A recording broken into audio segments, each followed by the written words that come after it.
काय को कम करके, इंद्रियों को सुख बांध करके ये समझता है मैं सुखी हूँ।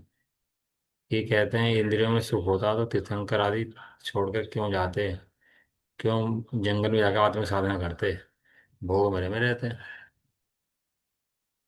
अपने आत्मा का ध्यान करते हुए मुनि जो हैं, मुनि का लक्षण दिया आत्मा का ध्यान करते हुए। जो आत्मा का ध्यान नहीं करते उन्हें भी तो मुनि तो ही नहीं है। आत्मा का ध्यान करते हुए मुनि को अनंत सुख।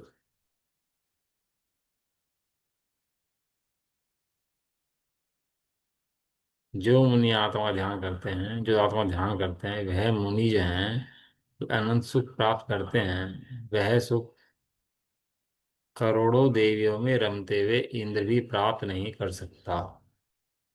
इंद्र की वे है ना देवियां 40 मील, अरब खरब करोड़ 10 करोड़ मील, वो 40 मील देवियां, उनमें रमते हुए भी इंद्र सुख को प्राप्त नहीं कर सकता।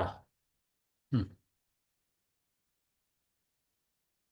वो थे ना दो भाई, नकुल और सहदेव, हैं 5 पांडवों में। क्या हुआ, दोनों ने स्वर्ग पा लिया शुभ परिणाम के आशय से। तो उसे कहा, अरे ये तूने क्या किया, तूने तो अपने आप को गर्त में घेर लिया, संसार में घेर लिया। सर्वार सिद्धि के देवों के सुख, जिन्हें सुख नहीं लग रहे महान दुख लग रहे, ये उनकी बात है।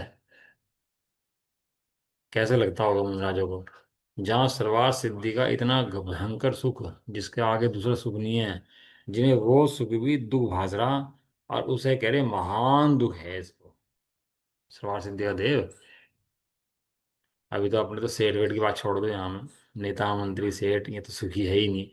ये तो प्रत्यक्ष दुखी है, प्रत्यक्ष महान दुखी है।